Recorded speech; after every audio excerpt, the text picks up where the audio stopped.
But what I want to show, because I don't like saying hearsay, let's just look at what happened, right? On May 8th, a veteran who admitted faking disability in $660,000. This is U.S. taxpayer dollars here, and that's a lot, okay?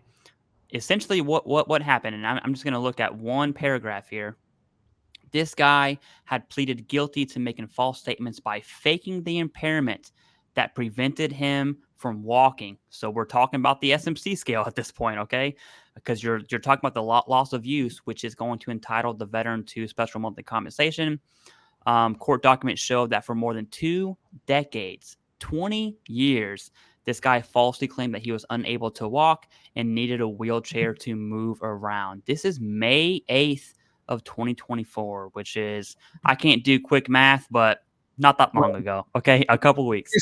This month. Yeah, and it's like, does it happen? Absolutely, it does. Clearly, that's the one. If you just Google veteran fraud and go to tools anytime and click on the last year, you're going to see a lot of stories of convictions, not allegations. And so, yes, it does happen, and it makes me think. Did this person see a YouTube video? Now, that was 20 years ago. I'm going to guess no. But hypothetically, could he see a YouTube video that was like, hey, if you say your feet doesn't work and you can't walk, you're going to be rated on the SMC scale. And it makes me, this is a really weird conversation here. And I'll say this one statement and kick it over to you, Jason. As YouTubers, myself, you, all the others, whenever we preach about, hey, get this rating, get that rating, and we're making thumbnails, and I get it. We're in this thing. Could a veteran interpret that to be like, ooh, if I say this, I'm going to get this rating? And I think that answer is yes. And that's why myself, and I know Jason does as well, we always preach evidence. Once you start getting away from evidence, one, you're probably going to be denied. And that is just a downhill road to something really bad. That's all I have to say about that, Jason. Go ahead and take it away. And then whenever you're ready, just close us out on that. Sounds good, Clay. So, here's the thing on the evidence piece, preaching it. When we talk about developing your claim and getting all your evidence together, we mean truthful evidence, right? Mm-hmm. Not fake, not fakery, right? Now, I think the interesting piece there is, so yes, he admits it. Why? Because he's taking a plea deal, which is saving probably a lot of years. So don't think he just had a come to Jesus moment and was like, you know what? After 20 years, I can't sleep anymore. No, he got caught. And believe me, there are, and this is, I guess, I don't know what we want to call this. It's a hard thing to talk about, right? Because, for me, and I know you too, it's like, look, these are our brothers and sisters out there who are watching and listening and all that stuff. And when one of us goes and goes down a dark road, it's disheartening. And I can, it's kind of like when you have somebody do something really stupid from your branch of service. It's embarrassing. It's embarrassing to the branch. It's embarrassing to all of us.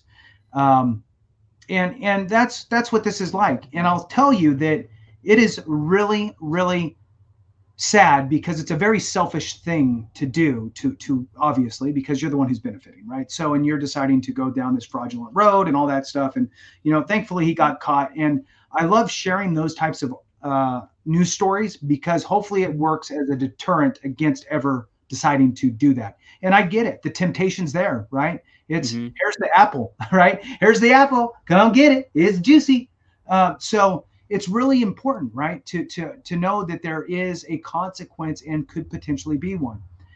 What I do want to say is when it comes to this, there is some adverse effects that can happen. Not only is it embarrassing for us in the veteran sphere, right?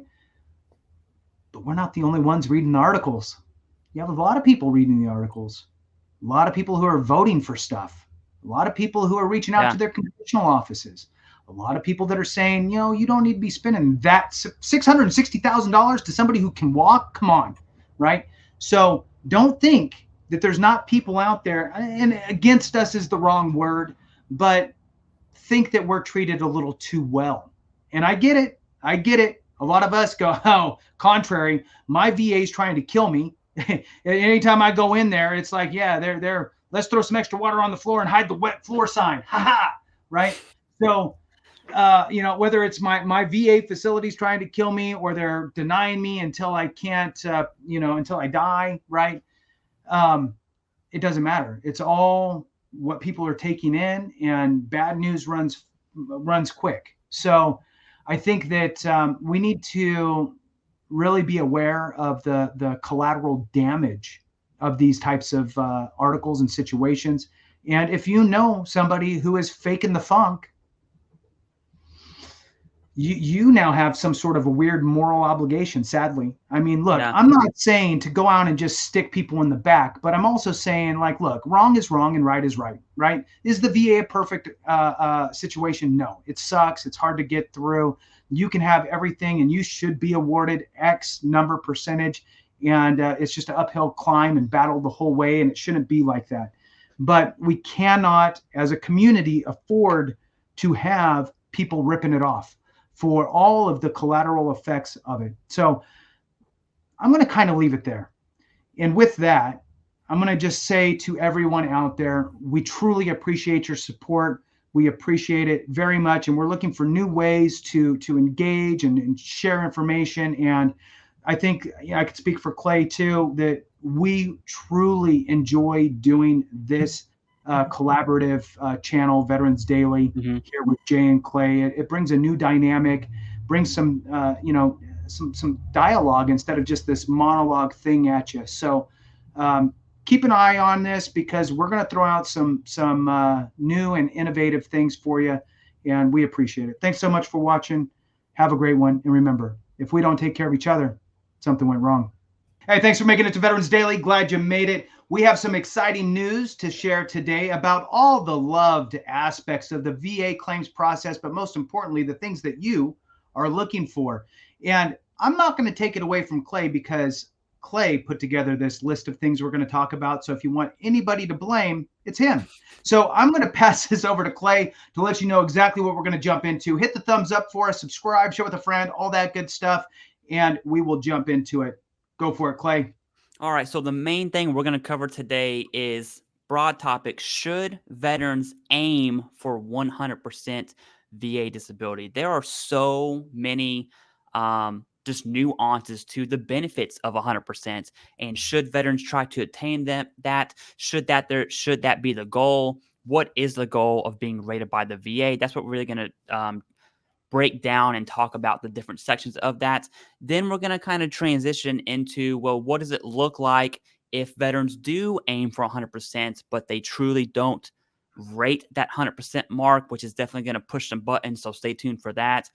And then we're going to transition into veterans committing fraud. And we're not going to talk about the hearsay. We're really going to hone in on convictions of veterans committing fraud. And then to bring it home, I really want to speak on YouTube's role in just the culture of VA disability, because that is it's a factor to consider when it comes to aiming for 100%. So Jason,